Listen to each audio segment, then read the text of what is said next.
Buenos días a todos los presentes. Es un honor y un placer darles la bienvenida a la introducción a la Cátedra Institucional Francisco José de Caldas.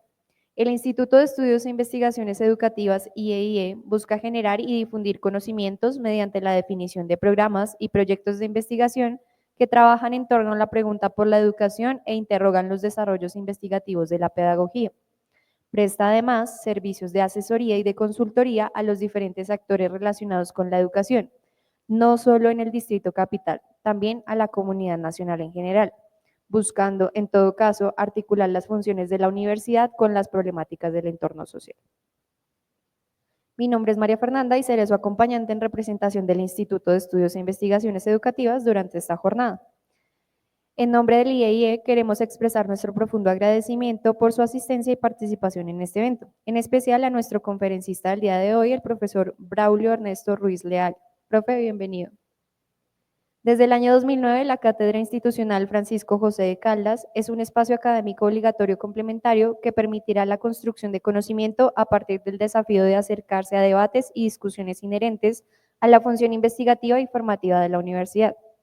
Durante el proceso de inducción del periodo académico 2025-3 y según el acuerdo número 006 de 2025, la universidad, en cabeza de la Vicerrectoría Académica, ofrece para los estudiantes de primer semestre las conferencias introductorias en el marco de la Cátedra Institucional Francisco José de Caldas, como un ejercicio académico vinculante con las preguntas por el conocimiento, las expectativas de los estudiantes de primer ingreso, articulado con su propia esfera de interés formativo. Nuevamente, bienvenidos. Parte de la metodología de la sesión de trabajo será que una vez culminada la presentación de nuestro conferencista invitado, se abrirá un espacio de preguntas y aclaraciones. En el día de hoy presentamos al docente Braulio Ernesto Ruiz Leal. A continuación, profe, voy a leer algunos de sus créditos. Magíster en Desarrollo Sustentable y Gestión Ambiental, maestro en Artes Plásticas y Visuales, fundador del grupo Yusta, en el cual se gesta una planta piloto de tratamiento sensible. En esta oportunidad presentará la conferencia titulada Los bucles de nuestro mundo, estandarización racional, engaño científico y conflicto social, cultural y contemporáneo. Démosle la bienvenida al profesor.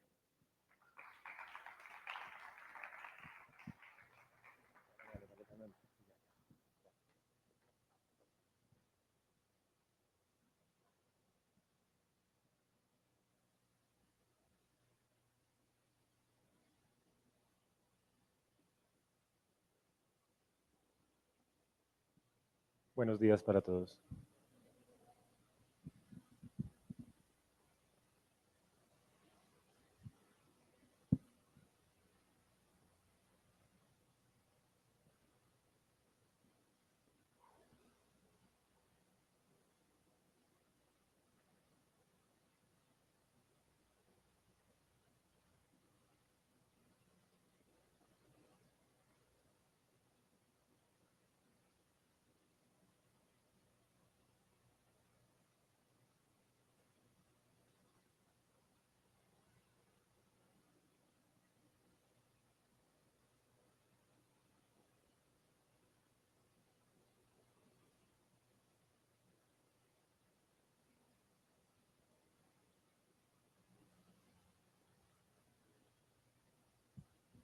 Muchas gracias por acompañar el inicio.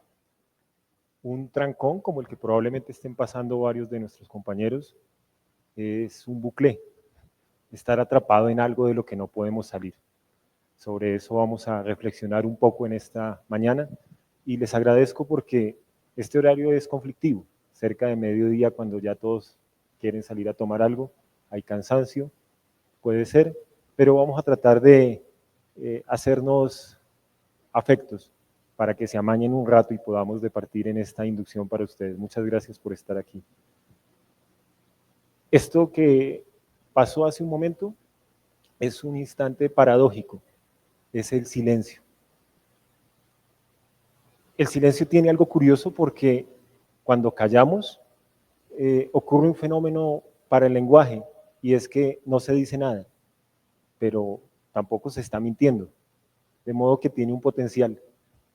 El lenguaje ha sido desafortunadamente usado para engañar, pero también lo podríamos usar para acercarnos y vincular a la vida. Por favor.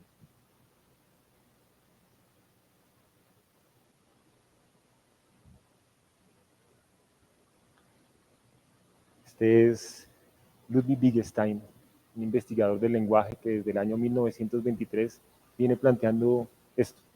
Luchamos con el lenguaje, estamos comprometidos en una lucha con el lenguaje. ¿Por qué? Porque él manifestaba que el lenguaje necesitaba ser un lenguaje vivo, en el que no se mintiera, en el que pudiéramos transmitir la experiencia de la existencia. Y por eso la lucha de intentar acercarnos, hacer la lucha para que no tuviéramos que quedarnos en silencio con el temor de que nos están mintiendo. ¿Entre quiénes? Entre nosotros, en las casas, los docentes, cualquier lugar no debería estar en silencio solo por el temor a engañarnos. Comprendo, según fue indicada esta sesión, que aquí hay personas, si me pudieran hacer una pequeña indicación, la gente de la Facultad de Artes Plásticas, de Artes Musicales, de Danzario, hay gente de Forestal, gracias, y de Topográfica. Muy bien. Es posiblemente de las ocasiones, si ustedes tienen fortuna y deciden irse a hacer electivas más adelante, en donde se van a encontrar con personas tan variadas, la gente de artes, la gente de ingeniería ya en medio ambiente. Es un espacio único y ojalá lo podamos aprovechar. Me quedé pensando sobre lo que les vamos a presentar y fue muy curioso.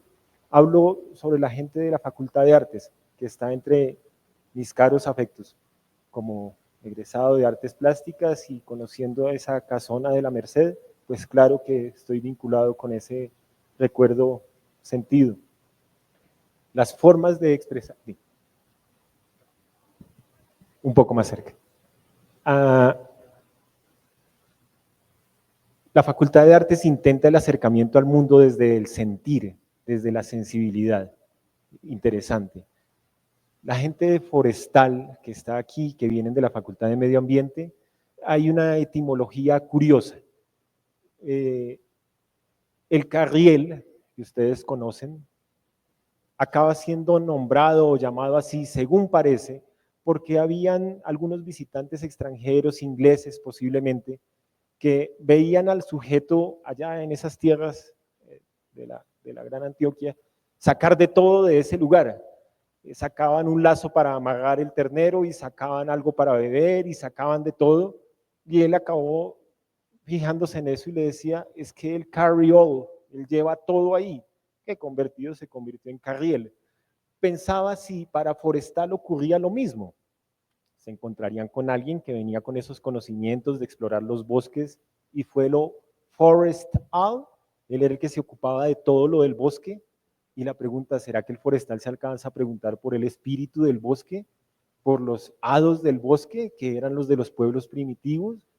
No solamente las semillas y los árboles en su conformación, eso es forestal. Y para topográfica, sin que sea su única ocupación, van a diseñar en buena medida las vías que tenemos.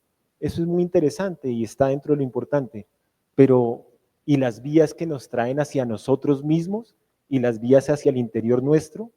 ¿Será que estamos fabricando solamente vías que dan vueltas y vueltas para quedar en trancones? Y me refiero a las de la existencia. Entonces imagínense, la sensibilidad del todos y las vías para la sensibilidad del todos. Posiblemente eso hace nutrido e interesante este grupo que nos acompaña hoy. Por favor.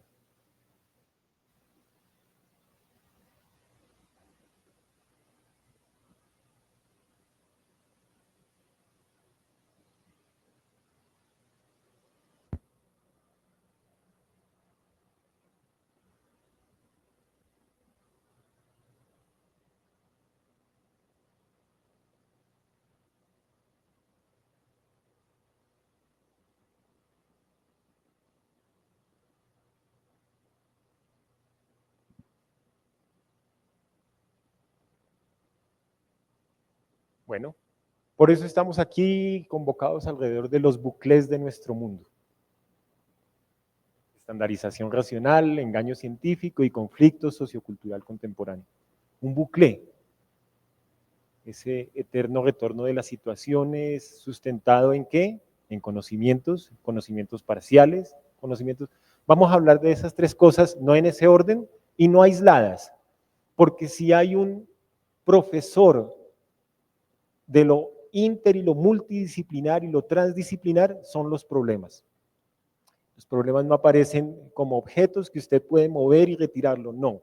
Sin duda aparecen en el entrecruzamiento de una cantidad de situaciones y miren lo curioso, cuando pasen unos años y ustedes estén entregando, si ojalá dichosamente, sus trabajos de grado, posiblemente lo que esté haciendo alguien en la Facultad de Artes va a ser completamente contradictorio de lo que está entregando alguien en la Facultad para su grado de forestal. En la misma universidad, y posiblemente los dos van a ser avalados como meritorios o lo que les corresponda, pero están en contradicción y tal vez proponiendo cosas muy diferentes para el servicio del mundo, dentro del mismo escenario. Esos son bucles de lo contradictorio y de lo conflictivo, pero nunca lo vamos a saber, porque esos documentos quedan guardados allá, en la biblioteca central o donde corresponda, pero hace parte de los conflictos, donde se entrecruzan todas esas cosas, ese tejido de asuntos que se preguntó a alguien, y que tenía o no que ver con lo que alguien se preguntó en otra facultad que parece distante. Por eso son los bucles a los que estamos tratando de abordar. Por favor. Bueno, suelo arrancar con esto. Análisis estadístico de las relaciones humanas. Un muestreo de 200 parejas en Verona, Italia. ¿Cuál es esta obra de los hombres? No le llamo una obra de la literatura universal porque suena muy harto. Uy, de la literatura, ya eso se ocupan los de idiomas. No, una obra que habla de hombres. ¿Cuál es esa obra? ¿Cuál es esa obra que narra una historia de hombres? ¿Cuál suponen? ¿Quién lanza una posibilidad? ¿Cuál es esa obra? Escrita hace cerca de 500 años. 200. Dígame. La caverna, bueno, a ver, tratará sobre 200 parejas en Verona, Italia. A ver, ¿alguna otra opción? ¿No? Por ahí. ¿Qué les suena? 200 parejas evaluadas. A ver qué les ocurría. ¿No? Hay un conflicto cuando el lenguaje no es igual a la vivencia. Por favor. De nuevo, Wittgenstein manifiesta esto y a pesar de que él habla de uvas pasas, él estaba refiriéndose a los datos. Los datos en un mundo que, como en ese principio de siglo que él vivió, se supone que eran todo, que desde que usted pudiera cuantificar las cosas lo tenía todo asegurado. Y Wittgenstein manifiesta esto. Está bien hallar algunas pasas en un pastel, pero un saco de pasas no es mejor que un pastel. Y quien puede tener un saco de pasas, no por ello puede hacer un pastel, por no hablar de algo mejor. Si ustedes solo tienen datos y no tienen vivencias de las situaciones, ¿realmente han acercado algo del fenómeno de lo que ocurre? Que si los colores para la gente de arte son esto o aquello, y que si los pone y los contrasta, los matiza, ¿con eso es suficiente para capturar algo de la esencia? O si para los de forestal llegan a conocer exactamente cuántos frutos hay en una semilla por un análisis genético, ¿habrán tocado algo del fenómeno? Posiblemente esas dudas son las que nutren la situación de que los datos no son suficientes. Como experiencia directa, una colega en la maestría decidió hacer un trabajo sobre la gente que tenía animales en sus casas y cómo esto los vinculaba con el ambiente. Era su pregunta: ¿tener un animal en la casa ayuda a que se integre ese sentido de lo ambiental? Y ella hizo una cantidad de entrevistas y se fue donde las personas, donde las vacunaban, los acompañó en todas las sesiones, los ayudó a cargar. Ella se metió dentro de los cuidadores de esos animales para ver qué experimentaban. Cuando llegó el momento de presentar el documento, como le correspondió en suerte a ella, le dijeron que todas esas experiencias las pusiera en los anexos, porque lo importante era hacer un modelo matemático de los dueños y sus mascotas. Y la experiencia, y eso inenarrable de tener esa compañía en casa que hace parte de los sentimientos, de los afectos, no contaba, contaba el modelo matemático. De modo que ese es el problema inicial de la estandarización racional. Todo cuantificado no nos acaba contando el mundo, como lo ha comprobado y lo veremos más adelante. Adelante, por favor. De nuevo la pista, es el mismo. Análisis estadístico de las relaciones humanas, muestreo de 200 parejas, por ese autor, un hombre, William Shakespeare. ¿Cuál es esa obra? Ajá. ¿Por qué? Porque si William Shakespeare hubiera estado bajo los parámetros de los papers o de las publicaciones contemporáneas para eventos científicos o lo que corresponda, le hubieran dicho: no, hombre, quite ese pedazo del balcón que es aburridísimo y no los mate al final. más bien muéstreme 200 parejas que podamos hacer un conteo aproximado y saber qué es lo que está pasando, porque esa versión suya no va a cuajar para los eventos científicos. Eso hace parte del conflicto del mundo. Haber tomado una vivencia sentida y profunda y convertirla en algo que no nos afecta. Porque seguramente quisiéramos creer, y lo mencionaban en la sesión anterior cuando estaba el profesor Bustamante que antecedió este evento, tal vez sería interesante que, independiente de lo que se gradúe cada uno de ustedes, pueda aproximarse a husmear algo del mundo más allá y estar sentado en un escenario un poco más rico, de estar solamente rodeado de sus pares, de sus carreras, de sus profesiones. Este hombre, pues por fortuna, logró ofrecernos esa visión de ese Romeo y Julieta con todo lo que corresponde de perfecto e imperfecto, porque así son los hombres y así es la vida y la existencia. No una fría estadística que nos hubiera dicho que en Verona tal vez la gente se mataba y no se quería o lo que quiera que hubiera ocurrido. Por favor. Este es Guy Debord, uno de los críticos contemporáneos más importantes, por allá en el año 68, participa de las grandes movilizaciones, y él hace una película, por allá en el año 81, que titula de ese modo. Él no crea esa frase, la toma de la antigüedad, no hay un rastreo adecuado de dónde viene, y llama así a su corto, a su película, que es una película sobre una crítica al consumo contemporáneo, sobre el capitalismo, todos estos asuntos, y la titula así, Ingirum imus nocte et consumimur igni. Se aproxima a algo como, mientras damos vueltas en la noche, nos consumimos en el fuego. Un bucle. El bucle es encantador porque es un palíndromo y funciona también hacia allá. Ingirum imus nocte et consumimur igni. Entonces estamos dando vueltas. Ya van 2 anuncios de que estamos dando vueltas, luchando contra el lenguaje, y estamos dando vueltas en el mundo contemporáneo entre lo que nos ofrece y lo que nos pretende vender, sofisticar, consumir, para lo cual esperamos egresar y servir para algo a la sanación del mundo. Por favor.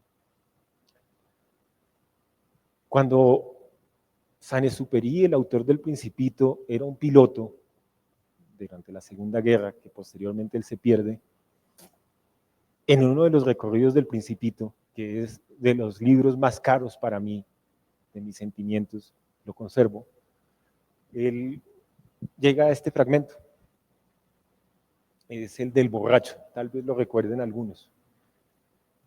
Saint-Exupéry hubiera podido poner que este era el 4º planeta, el 5º, no, era el 3º, casualmente coincide con el nuestro. Y hubiera podido decir que ese planeta, tal vez ustedes lo recuerdan, había un vanidoso, había un rey, había un contador, había un farolero, pero en el 3er planeta él pone a este sujeto, a un borracho. Y si me acompañan, allí en el silencio de su puesto, dice de este modo: el planeta siguiente estaba habitado por un bebedor. Esta visita fue muy breve, pero sumió al Principito en una gran melancolía. ¿Qué haces ahí?, preguntó al bebedor, a quien encontró instalado en el silencio ante una colección de botellas vacías y una colección de botellas llenas. Bebo, respondió el bebedor con aire lúgubre. ¿Por qué bebes?, preguntóle el Principito. Para olvidar, respondió el bebedor.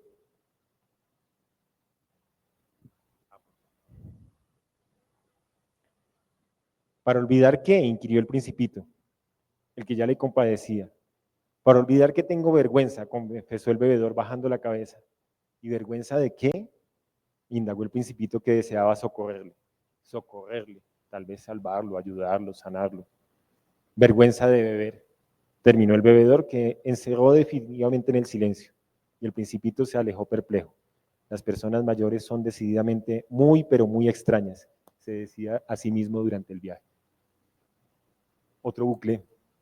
Entonces él tiene vergüenza porque bebe y bebe porque tiene vergüenza, y ese es el sujeto que para él definió mejor al 3er planeta.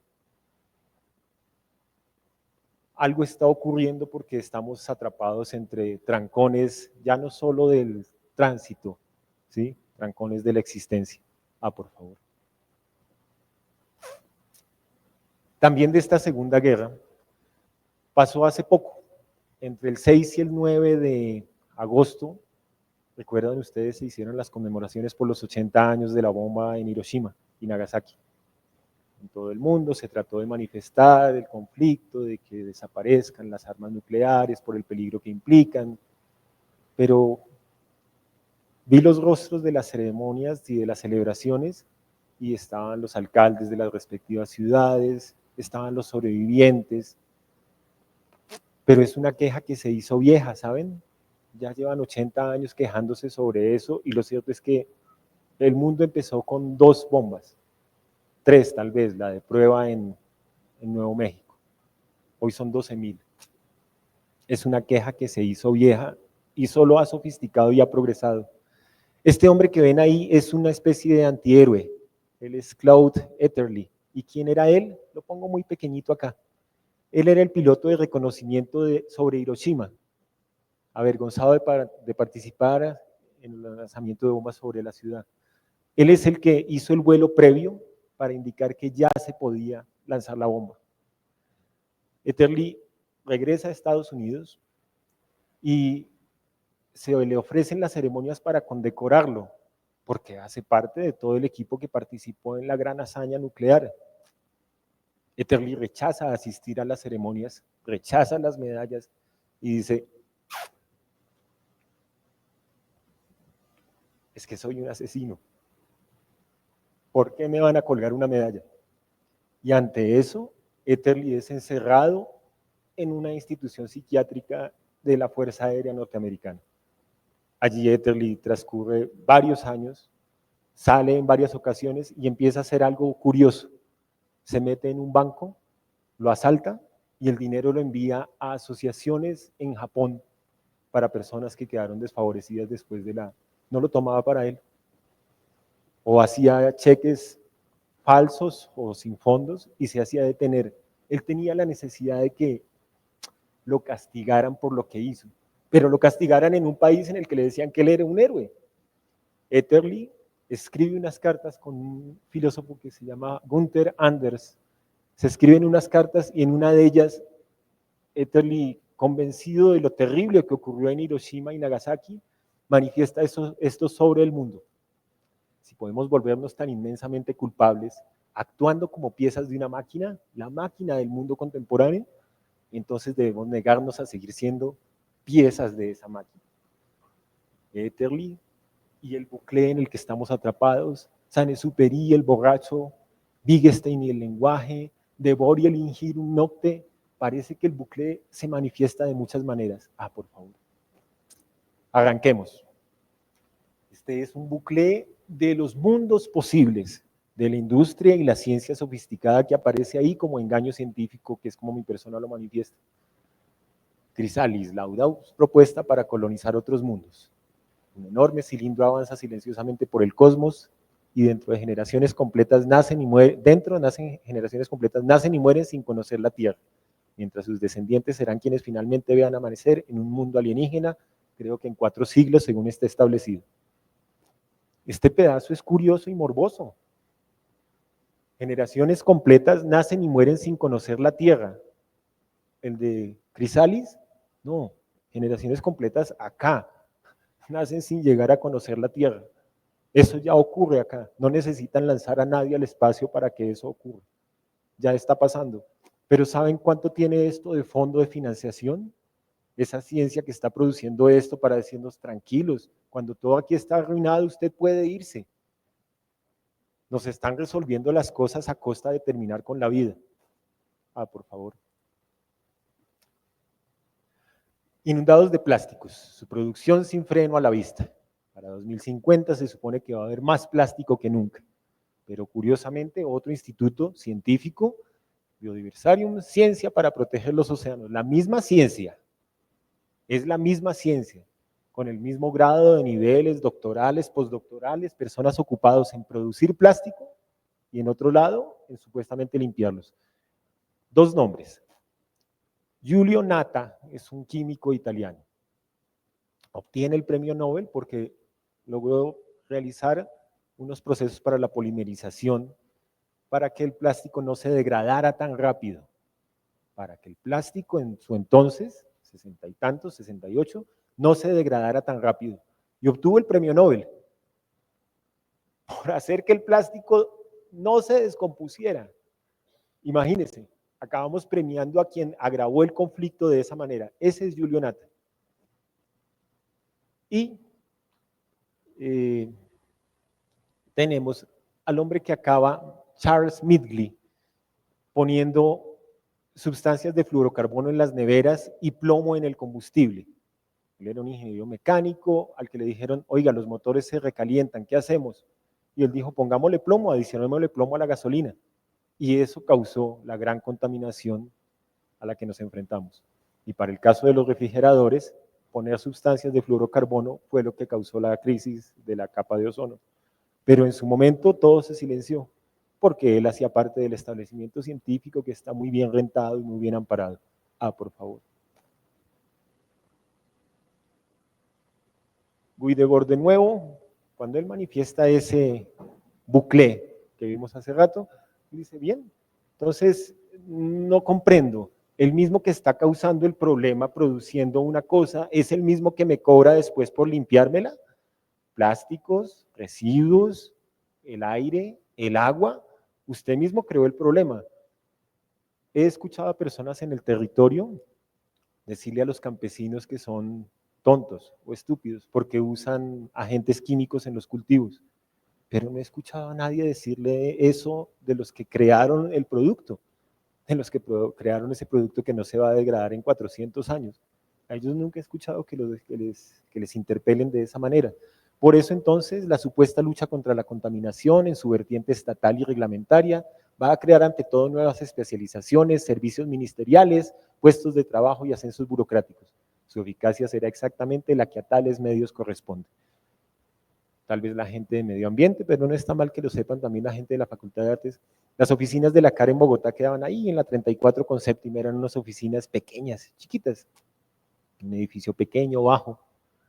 Ahora el edificio de la CAR está en Ciudad Salitre, tiene varios pisos, es un edificio inteligente.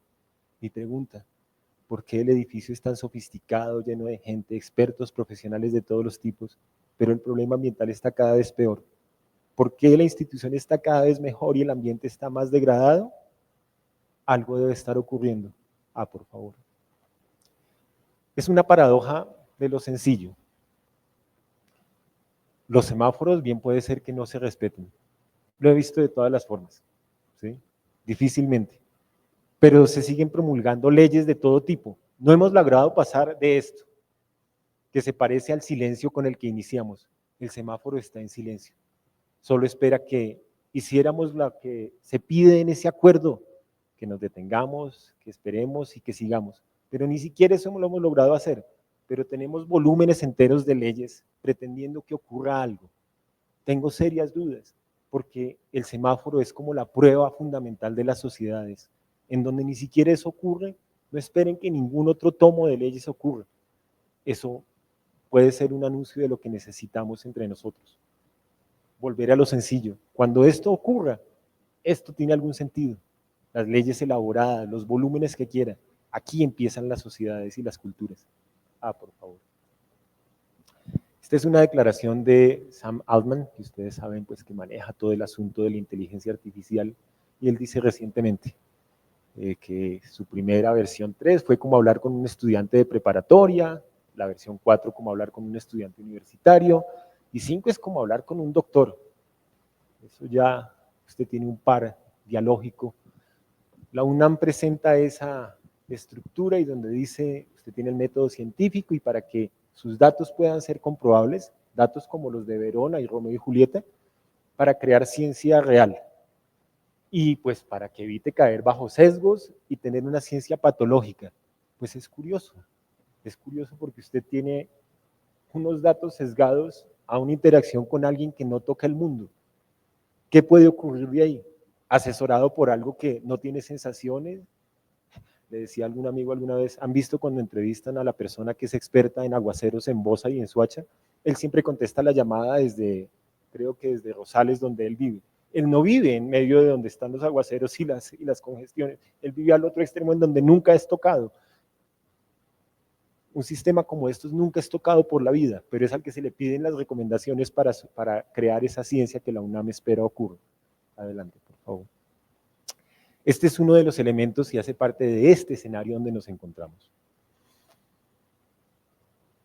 Es el año 1890 y éramos 2.000 millones de personas, de las cuales 200 millones era lo que se podría llamar o considerar como alfabetizadas, que habían recibido algún tipo de formación, y allí estarían varias de las mentes que dieron forma al mundo contemporáneo, filósofos, científicos. 200 millones de alfabetizados y 2.000 millones de habitantes para 1.800 millones de analfabetas o de algún grado que no habían recibido ningún tipo de instrucción. Esas eran las cuentas de ese 1890.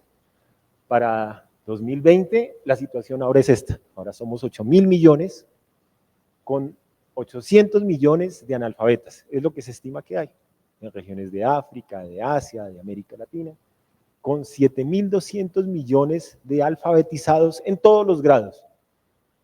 Educación básica, profesionales, magíster, doctores, postdoctores, postdoctores. Ahí están los 7.200 millones. Solo quiero generar esta inquietud en este entorno que compartimos bajo esto que se entiende como la institución académica.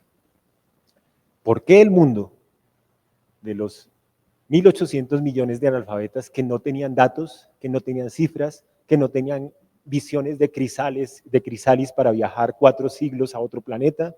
¿Por qué ese grupo de 1.800 millones de habitantes tenían el planeta con bosques, sin contaminar el aire, sin contaminar el agua?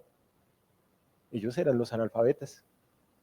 ¿Y por qué hoy, con 7.200 millones de alfabetizados de todos los niveles, el planeta está en gris, con todo contaminado, agasado, erosionado? No entiendo. Se supone que con esa cantidad y magnitud de educación, conocimiento de los hechos, obtención de los datos, el mundo debería estar en verde. ¿Por qué? ¿Por qué la educación en esa magnitud no ha funcionado? Se supone que ya somos más los que sabemos. Entonces el conocimiento no resolvió la situación. Parte del mismo conocimiento que ustedes van a recibir sirve para la existencia. Adelante, por favor. Entonces ocurre esto. Esto hace parte de mi inquietud. ¿Recuerdan a Leslie Jacobón Baire Mucutuy? ¿Les suena el nombre a alguien? ¿No? Es la niña que cayó con los hermanos en la avioneta hace 2 años. ¿La recuerdan? Bien. Para mí, humildemente, para mí el mundo es antes de Leslie y después de Leslie. Porque voy a colegir lo siguiente. Leslie tenía 13 años cuando se cayó la avioneta, 14 casi. De lo cual concluyo que Leslie en ese momento ni siquiera tenía el bachillerato. Leslie, por ende, no tenía una carrera, no era magíster, no era doctora, no era postdoctora, nunca había publicado un artículo científico, ni tenía trabajo en ninguna academia. Nada de eso. Pero salvó su vida, la de sus hermanos y la de ese bebé que la acompañaba, con una capacidad inigualable, sin ninguno de esos títulos, porque ella logró acercarse a la vida de esa manera. Y nosotros, con todo el conocimiento que está mostrado en esos 7.200 millones de sofisticados, educados, no ha ocurrido. Entonces, tal vez también hay un bucle en seguir conocimiento sobre conocimiento sobre conocimiento que se retroalimenta sin tocar la vida real. Es la impresión que tengo. No es acumular conocimiento ni datos, sino vida sencilla. Pero nadie quiere parecerse a lo sencillo, o tal vez es difícil porque hay que desprenderse de cosas. Pero es difícil desprenderse de cosas cuando el mundo del que habla Debord es acumular, y ese acumular también es acumular conocimientos, acumular títulos. Adelante, por favor. Esta me encanta. Creo que ya se deben haber encontrado con esto o lo van a enfrentar. Conozca las mejores herramientas para detectar el plagio o textos creados por la IA. Y allá le dicen, la inteligencia artificial también ha permitido a los usuarios acceder a plataformas que comprueban si los textos tienen plagio o incluso si son creados con inteligencia artificial. ¿Cómo así? O sea, usted crea el mismo sistema que le produce el texto artificial, llamémoslo, ese mismo sistema le dice, ahora yo lo reviso. estamos usando la misma herramienta para pretender resolver el problema que ella misma causó. Eso un amigo lo mencionaba, reconocen la marca Johnson & Johnson, ¿no? De todo tipo de artículos, el aceite personal. Él decía, es como el mundo de Johnson & Johnson. En el mundo de Johnson & Johnson, que es una multinacional y tiene todo tipo de productos, él decía, mire lo curioso, Johnson & Johnson vende preservativos, claro, entre sus líneas venden preservativos, pero si llega a fallar, Johnson & Johnson también vende pañales. Entonces resulta que se muerde la situación porque como quiera que sea, siempre gana. Cuando produce el conflicto o cuando trata de resolverlo, también cobra. Adelante, por favor. Wittgenstein manifestó que había que salir de ese bucle porque cuando alguien profetiza que la generación futura se ocupará de estos problemas y los solucionarán, no es más que una especie de ensueño en el que se disculpa por lo que debió haber solucionado y no logró. Entonces a mí, cuando en las temáticas ambientales me decían, fuimos a una visita cerca al río Bogotá, que saben ustedes que está profundamente afectado, y alguien de las personas que trabajaban allí en las cercanías y que han estado dentro del conflicto de la contaminación, dijo de un modo muy sentido, es que yo espero que en unos años mis nietos se bañen en ese río, las generaciones futuras, que mis nietos se bañen en ese río cuando esté limpio. Pues fue imposible no cuestionarle lo siguiente, y le dije, pero quisiera una pequeña aclaración, ¿por qué las ganancias que usted presenta sí son anuales? ¿Por qué sus rendimientos y sus utilidades sí las quiere al final del año? Pero la limpieza del río sí es para las siguientes generaciones. No lo escuché decir, ojalá mis generaciones siguientes reciban los beneficios de mi negocio. No, la limpieza del río era generacional. Los ingresos y sus utilidades inmediatas. Ese es el truco del que habla. ¿Por qué lo dejamos para luego? Exigimos que nos entreguen de inmediato las actualizaciones de los aparatos, lo que quiera que corresponda. Y la vida sí la podemos diferir. Por favor. Y esto, que hace parte del mea culpa, ¿qué estamos haciendo para que esto haya ocurrido? La carrera tecnológica de los narcos en Colombia para que el negocio de la cocaína sea más rentable. Oigan esto tan grave. Dice quien se encarga de la oficina de evaluación de los cultivos, estas mejoras no vienen solo de la habilidad del campesino cocalero. Aquí hay otro nivel de conocimiento experto en temas agronómicos. Alguien está poniendo luz ultravioleta, sistemas de alta tecnología, hidropónico, lo que quiera que sea. Ya es conocimiento duro y directo, científico, racional, haciendo progresar este negocio. No sé, a mí me pagan.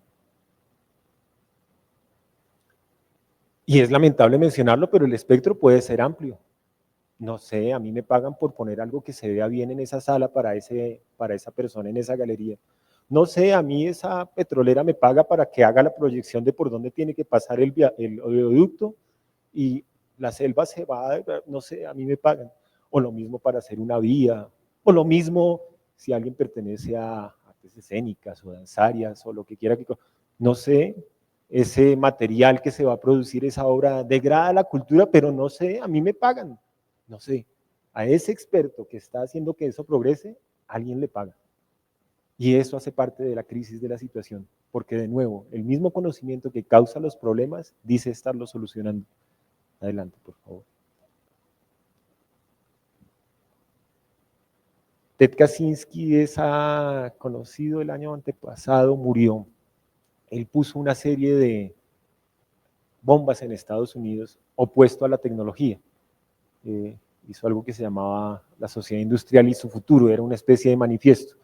Y él decía que estábamos encerrados en esa producción de tecnología que nos hace cada vez más apáticos, y él manifestaba que era toda la producción del mundo de lo innecesario. Lo que aparece ahí en esencia es que él dice, si ustedes tuvieran que ocuparse en obtener las cosas fundamentales de su vida, obtener el agua, los alimentos, el techo, ¿les quedaría tiempo para ocuparse de todo eso que llamamos innecesario? Posiblemente no. Hoy cuando hay tuberías usted sabe que el agua llega hasta su casa, la abre, pero si tuviera que ir y traerle y conseguirle y en eso ocupara su existencia, en cultivar eso que va a comer, posiblemente estaríamos liberados de bastante de los bucles de lo innecesario, que no es otra cosa que la crisis del mundo. la de los plásticos que vimos hace rato, la de los contaminantes como Midgley cuando le puso el plomo a la gasolina. Entonces, esa pregunta, ¿será que si tuviera que ocuparme en obtener la vida real, estaría haciendo esto que hago? Y por eso Kaczynski, siendo crítico del mundo contemporáneo, dice, buena parte de los deportes que se supone efectuamos, buena parte de las investigaciones, buena parte de la academia, buena parte de la política misma, son cosas innecesarias, porque no estamos ocupados en la vida real. Adelante, por favor. Entonces, aquí están varios sectores retratados en esta, la solución exacta o un bucle. Y entonces tenemos, de nuevo, para todos los segmentos, no está mal conocerlo, los que están de ambiental, de artes. Cuando ocurren fenómenos de contaminación, hay que montar una planta de tratamiento de aguas residuales o de residuos sólidos. Y entonces le preguntaron al director de una corporación ambiental aquí en Bogotá que si estaba bien que fuéramos a tener una planta de tratamiento de aguas gigante, casi la segunda más grande en Latinoamérica. Y él dijo, pues si tenemos que tener una planta de tratamiento tan grande, solo evidencia nuestro fracaso sociocultural para no contaminar.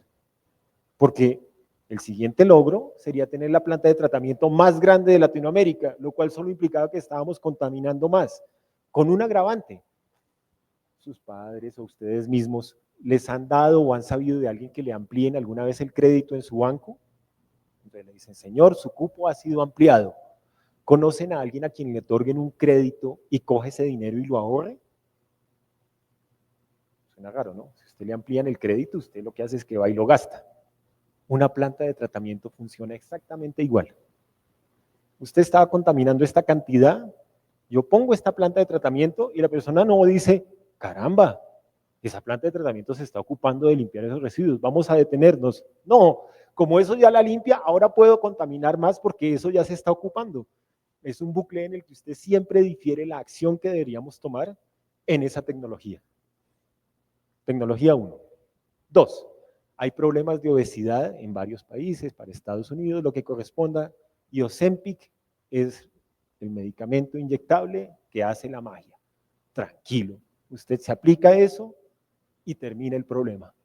Ozempic resuelve sus hábitos no tomados, su no responsabilidad, y el laboratorio, dichoso, vendiendo lo que no se imaginan.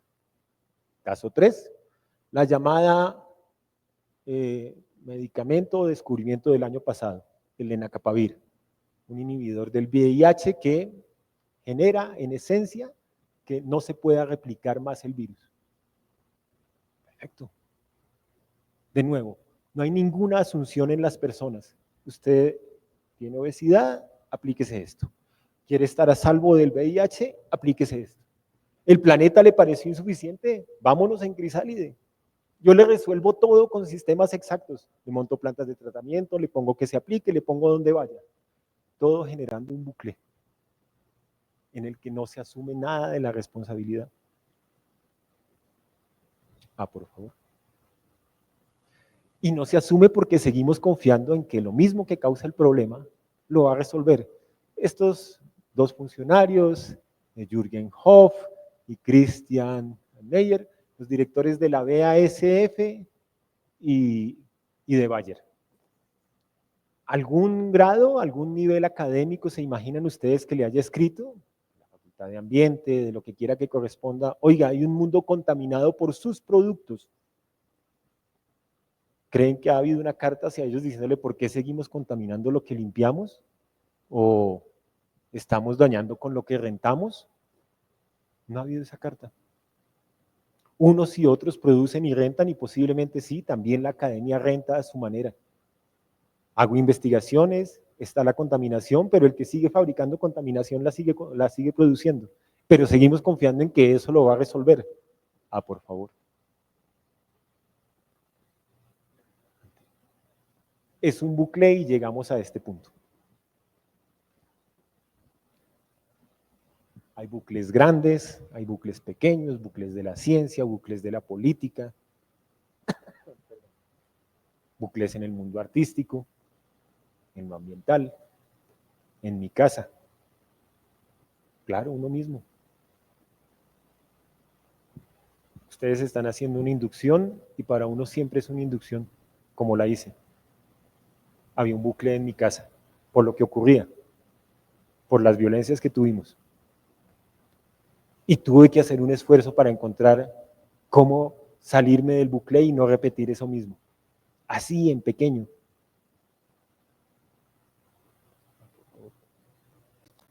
Como les comentaba y se lo mostraré más adelante, esto hace parte de mi bucle. Los ritos atómicos fue un pequeño escrito en el que dije qué estamos haciendo después de 80 años con las explosiones atómicas y hago un rito en el que todos los años lo recuerdo desde que hace una buena cantidad de años y sigue ocurriendo porque no ocurre mayormente nada. Pero sigo preguntándome, ¿algo explotó? ¿La soberbia mía? ¿El daño que causo? Porque la bomba atómica no es solo la bomba que explotó, es la que explotó en cada quien. Este es mi bucle. Como intento regresar cada vez y cada año a preguntarme qué estoy haciendo. ¿Estoy replicando más de eso? Por favor. Entonces, los quiero invitar, muy breve, en unos minutos, allí entre ustedes en la cercanía que tengan, unos cuantos minutos. ¿Se les ocurre algún bucle? Y lo comentamos muy breve. Un bucle de esa situación que ustedes dicen, estamos como atrapados y queriéndolo resolver, pero la misma herramienta que la causó el problema es la misma que estoy usando para tratar de resolverlo. Y eso es lo que causa que no podamos salir de ahí, con el agravante. Y si estamos solos, peor. ¿Se les ocurre alguno? Unos minutos, si les parece. Ahí en su cercanía, si están con alguien de otras carreras, eso estaría muy interesante. Tal vez sin moverse para no generar allí entre ustedes alguien, unos cuantos bucles. Les agradezco, unos minutos.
Mientras mastican un poco, mientras masticamos un poco, se me ocurría una cosa cuando venía esta mañana.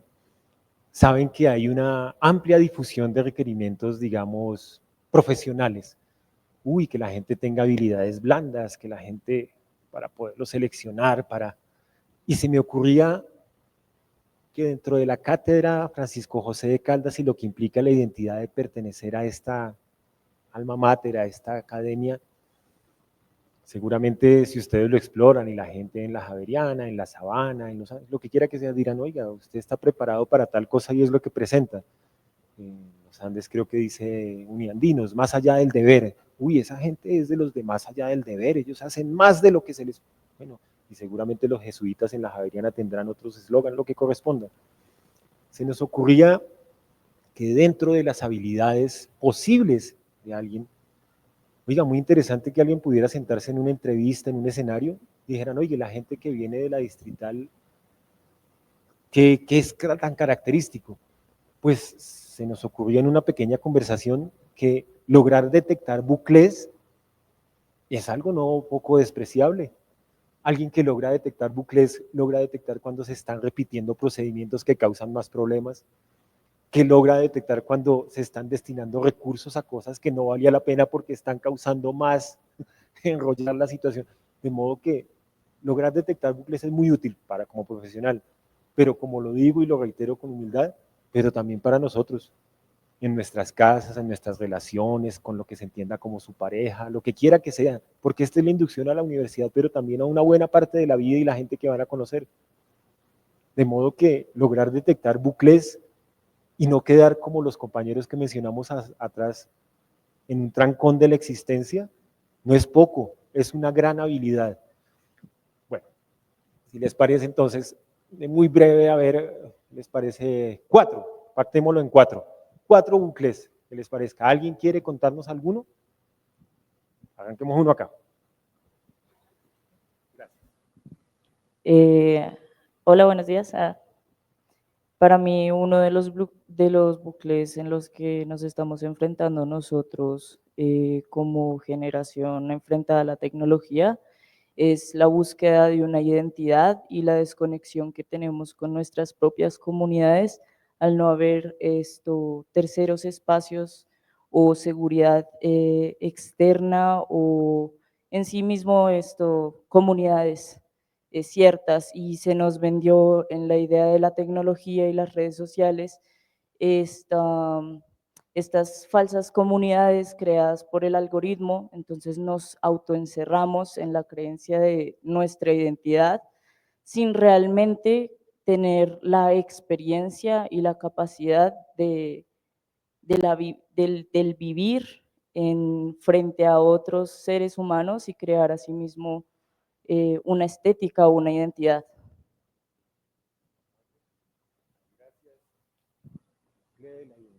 Bien, bien, ustedes. Pues no yéndonos tan lejos a una realidad, creo que para muchos actualmente, el hecho de querer estudiar, pero no poder porque no tienen los recursos económicos para hacerlo, ya que tienen que trabajar.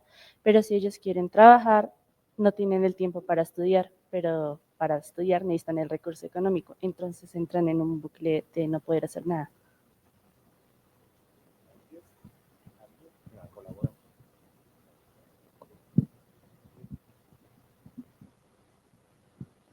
Pues yo pienso que un bucle podría ser la vida de una persona, ¿no? Desde que nacemos nos preguntamos pues acerca de nuestra vida, cuál es el sentido de la vida en sí, porque la vida normal de una persona es nacemos, vamos creciendo al pasar el tiempo, estudiamos, llegamos a la adolescencia y después de terminar nuestra carrera, después de terminar nuestros estudios, ¿qué hacemos? Vamos a una empresa a pedir trabajo, empezamos a trabajar hasta que llegamos a los 60 años, nos jubilamos y ya nos morimos, se acabó la vida. Entonces, todas las personas tenemos ese mismo bucle, pero ¿qué pasa si rompemos ese bucle? ¿Qué pasaría?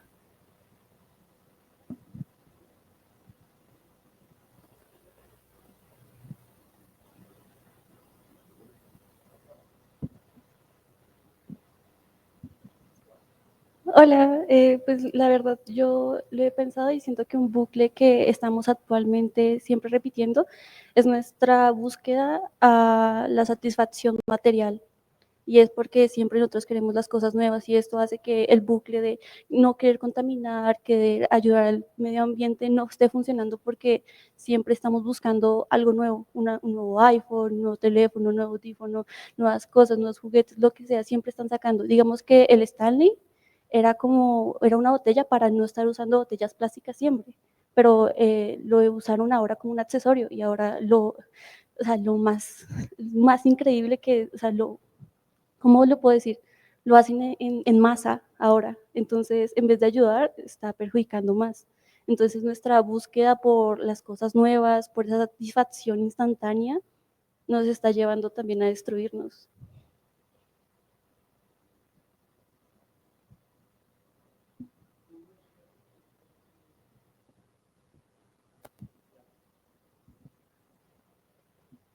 Un muestreo, bueno, desde la identidad, desde la vida que intenta hacer algo, pero le pide el mismo sistema, como partas en dos. Usted verá si lo logra trabajar y estudiar, usted verá si logra contactar a esas comunidades, aunque yo le ofrezco estas virtuales, usted verá si sigue consumiendo y obteniendo, pero es que eso se llama éxito y nadie quiere dejar de ser exitoso, y usted verá si llega a los 60 o a los 50 años, como mi persona cercanamente dice, mea culpa, lo he mencionado y lo he dicho, Esta tarde estaremos en Bosa con otro grupo de personas de comunicación social, me inquieta. Mi persona misma está en un bucle tratando de hacer algo con estas conversaciones y entonces vengo y cada semestre hacemos esto y nos encontramos con María Fernanda, con los directivos de allá y uno dice, estamos tratando de contar algo y en parte también siento que me repito, pero me repito y es a lo que trato de agarrarme con algo como de pasión y afecto para intentar de que sea de alguna manera y se rompa eso que su merced señala. Y entonces romper eso y decir, venga, lo vamos a intentar otra vez y de todo y que tal vez quede un poquito de mi persona en lo que estoy tratando de contar y en eso nos encontremos. Entonces es el intento que hago de ahí, desde la casa donde traté de terminar con los comportamientos que nos afectaron. A lo mismo, yo también puedo estar encerrado en ese bucle y eso hace parte, pero solo siempre es más difícil. Adelante, por favor. Esta es una premisa y casi una promesa y espero que se mantenga en el tiempo durante lo que dure su carrera, ojalá que fructifique para sus vidas, que encuentren algo sencillo, noble, justo, cómo servir, no solo hacer un documento. Les quiero asegurar, como una pequeña experiencia de la existencia, que más allá del objeto exacto, similar al que su merced comenta, todo tipo de objetos exactos, los deseables, los sofisticados, encerrado en el bucle, todos esos, subyacen los fenómenos de la existencia del todos, como el de los como el de los forestales, de todo. Allá en ese mundo está lo que no podemos medir, los afectos, las sensaciones, la sensibilidad, el acercarnos, que nos afecten, enamorarnos, que no nos correspondan. Todo eso está allá donde no se puede medir, en ese Romeo y Julieta que no valía la pena convertirse en estadísticas. Subyacen los fenómenos y la existencia del todos. Los sucesos vivos y reales seguirán estando en donde se acaban las categorías. A lo largo de su carrera van a encontrar categorías de todo tipo.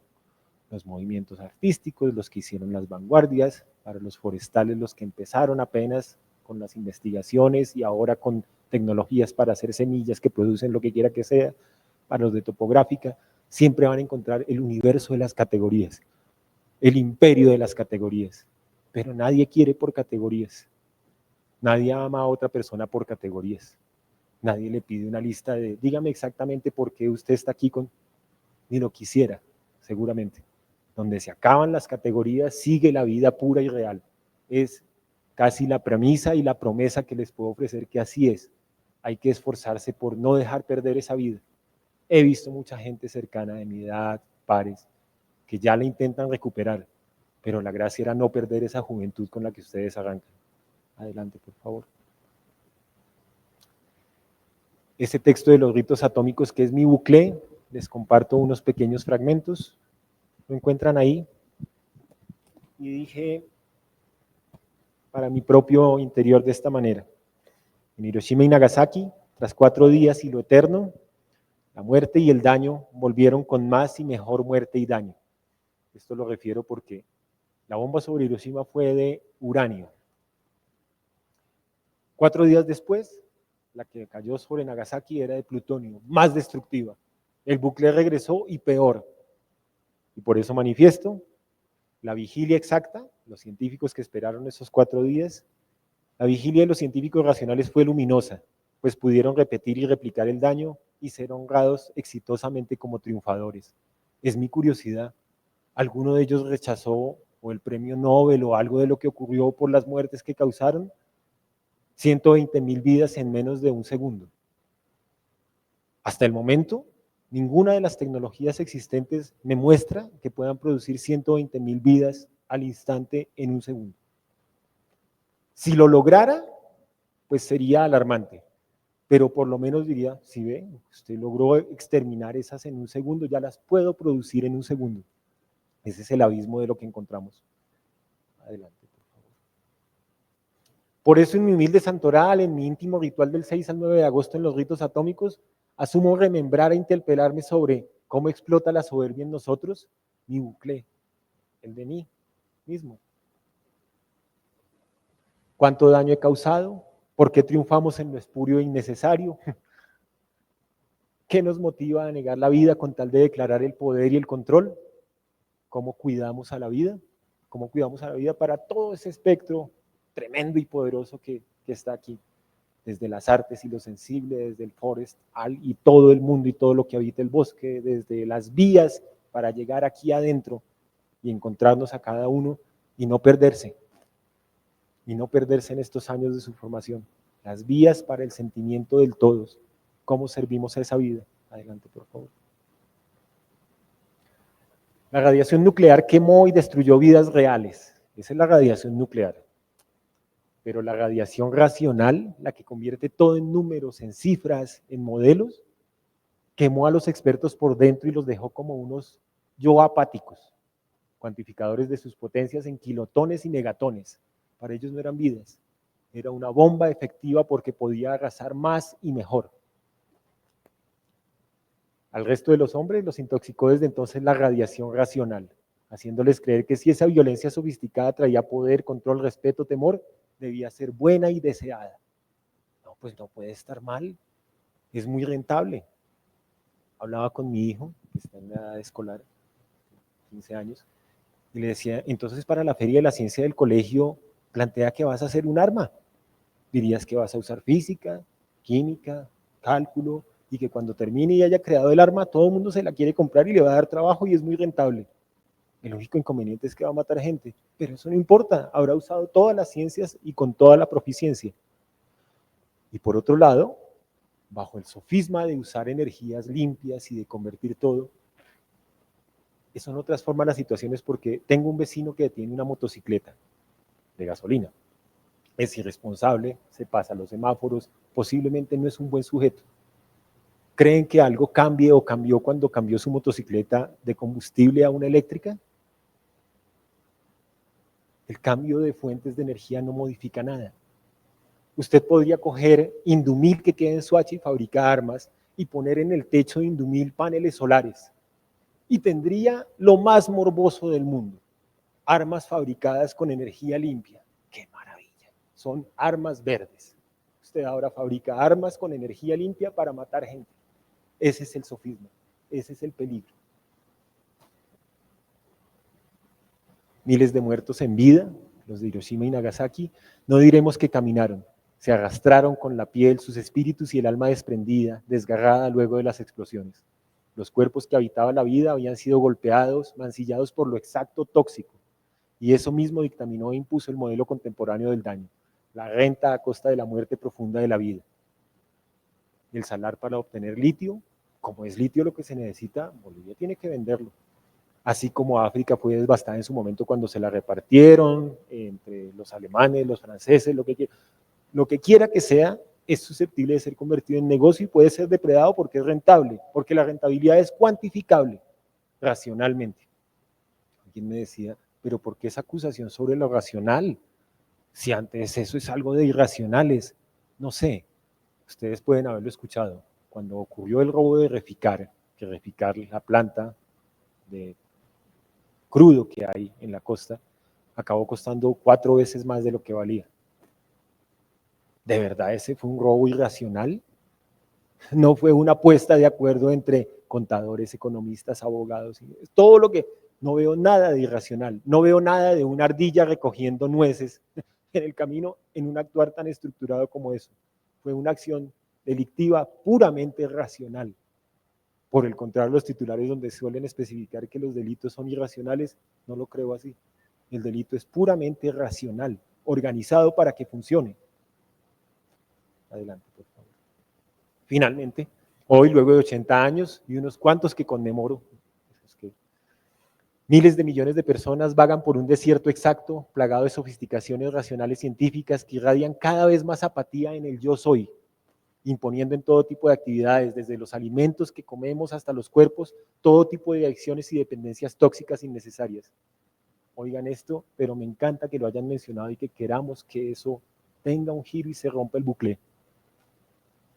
Esos miles de millones de muertos en vida hoy celebran contarles sus penas a la inteligencia artificial, tal cual y tan espurio como hace décadas otros muchos celebraron la caída del eje del mal.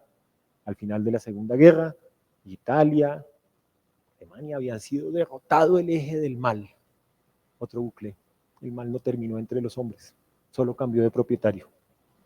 Adelante, por favor. ¿A quién llena de apatía? A ese, al yo soy. Que como conflicto, adelante, por favor, es otro bucle. Léanlo al contrario. Yo soy, yo sé lo que soy, yo soy lo que sé, yo soy lo que tengo, yo tengo lo que... Mientras eso siga ocurriendo, el bucle va a ser el íntimo en cada quien, transmitido, multiplicado, replicado en todo tipo de profesiones, en todo tipo de escenarios, en todo tipo de casas. Adelante, por favor. Pero hay una opción.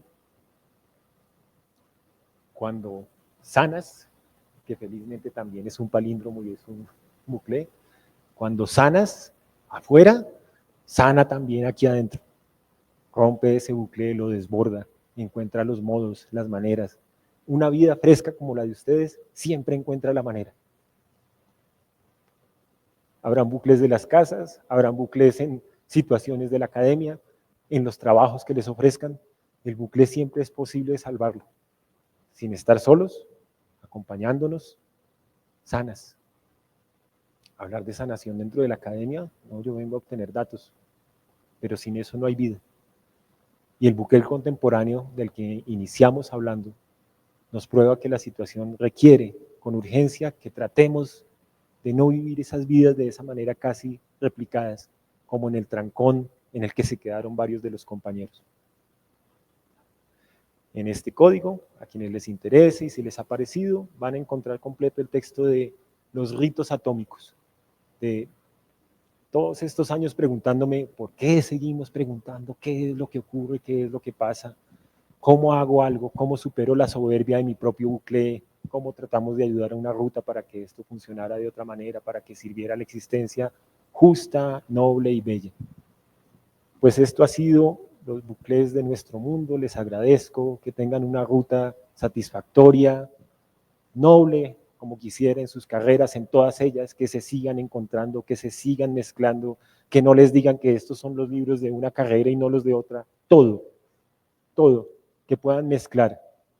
Me decía el profesor Bustamante que se fue antes de esta sesión, la palabra confundido suele ser peyorativa, como de desprecio. Uy, alguien está confundido. Ah, ese sujeto está confundido. Pero me gusta más otro confundido. Confundido también indica confundido, los que están juntos fundidos.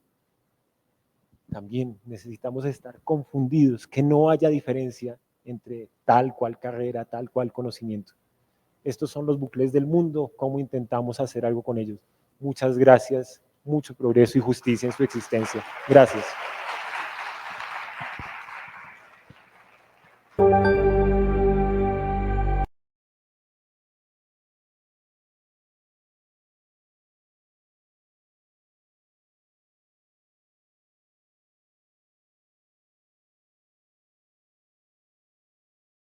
Y les haya brindado